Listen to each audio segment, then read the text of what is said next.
코메디칸 네트워크 뉴스톡톡을 시작합니다. 도널드 트럼프 대통령은 현재 미국 음모 이론 속의 가장 화려한 주인공이자 이를 가장 강력히 지지하는 인물이며 가장 많은 사람들에게 전파하는 음모 이론의 내부자입니다. 미국인들이 얼마나 음모론에 빠져 있으면 트럼프가 선거운동을 목적으로 이러한 주장을 계속하는 걸까요? 엑스파일, 풀리지 않는 미스터리 같은 TV 프로그램은 사회 현상을 낳을 정도였고 1999년에는 밀레니엄 버그로 세계가 멸망할 것이라는 두려움이 한때 미국을 휩쓸 정도였던 것 기억하시나요?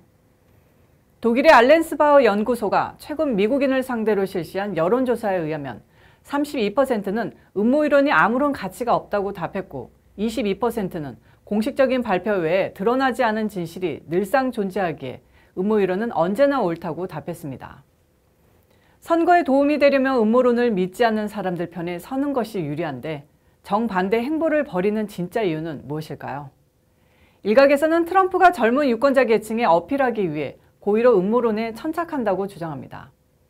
30세 미만 미국인의 18%가 마이크로소프트 창업자 빌 게이츠가 세계 지배 음모의 배우라고 믿는 데 반해 60세 이상은 4%에 불과했습니다. 그런데 여기서 하나 빠진 게 있습니다. 음모론을 재미있게 여기느냐는 질문에 대해서 74%가 그렇다고 답했습니다. 음모론을 믿지 않는 사람들도 음모론에 무슨 얘기가 떠다니는지 궁금해합니다. 미국에서 음모론은 좀비 이야기같이 B급 대중문화의 한 장르로 자리 잡은 지 오래됐습니다.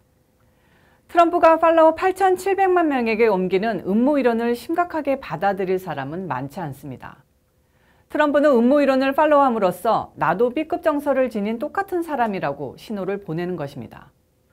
물론 트럼프가 음모론을 통해 자기 지지계층의 충성도를 최대한 끌어올리고 선동수단으로 삼으며 은밀히 즐기고 있는 점을 무시할 수는 없습니다. 하지만 트럼프는 뭐 그렇게 심각할 필요는 없잖아 하면서 눈치고 돌아서 또 다른 음모론을 퍼뜨립니다. 그가 대통령이 됐다는 사실 자체가 음모론이라는 주장도 있지만 트럼프가 가담하지 않기 때문에 의미도 재미도 없어졌습니다. 자, 그럼 트럼프 대통령이 옹호하고 퍼뜨리는 음모론을 살펴볼까요? 트럼프는 도무지 믿겨지지 않는 음모이론을 자신의 트위터로 리트윗합니다. 트럼프의 트위터 팔로워는 자그마치 8,700만 명으로 전 세계에서 가장 큰 확성기를 자임하고 있습니다. 말도 되지 않는 음모이론을 진짜 믿느냐는 질문에 대해 나는 그저 그런 주장이 있다더라 하면서 리트윗을 했을 뿐이라고 말합니다. 트럼프는 음모이론을 선거운동에 직접 이용하기도 합니다. 9.11 테러를 일으킨 오바마 빈 라덴 제거 작전은 알려진 것과 달리 실패했는데 당시 부통령이었던 조 바이든 민주당 대선 후보가 이를 은폐할 목적으로 작전에 참여한 해군 네이비실 대원들을 살해했다는 음모론도 자신의 트위터로 퍼날랐습니다. 미국 민주당 유명 인사 등이 가입한 악의 무리인 딥스테이트가 트럼프 재선을 막을 목적으로 백신 개발을 방해하고 있다는 내용도 있습니다. 바로 큐아논 음모론인데 트럼프가 직접 음모론을 제기하고 있습니다. 이 음모론에는 바이든과 같은 민주당 정적들이 영생불사를 누리기 위해 아이들을 납치해 죽이고 몸에서 특수한 물질을 뽑아내고 있다고 주장합니다. 딥스테이트가 미국을 멸망시키려고 가진 음모를 다 꾸미고 있는데 악의 무리들로부터 미국을 구해줄 사람은 트럼프뿐이라는 것입니다. 큐아논은 우편투표로 인해서 엄청난 사기가 발생할 것이라고 주장하는데 트럼프도 똑같은 주장을 합니다.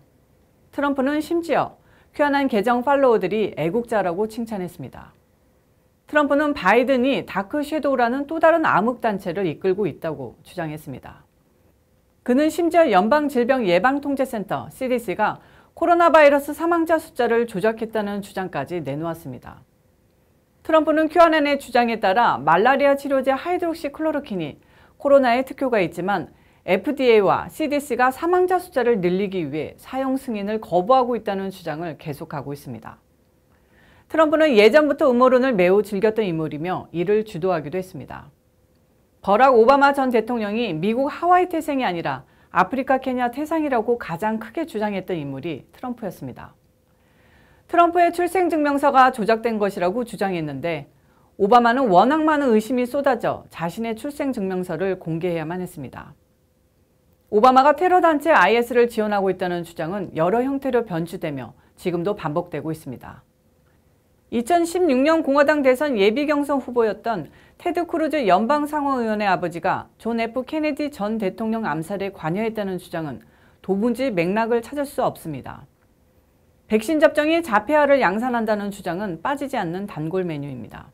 2016년 대선 직전 사망한 안토닌 스칼리아 대법관이 타살됐는데 대법관 구성 비율을 민주당에 유리하게 끌고 가기 위해 보수 성향인 스칼리아 대법관을 누군가 죽였다는 주장도 내놓았습니다.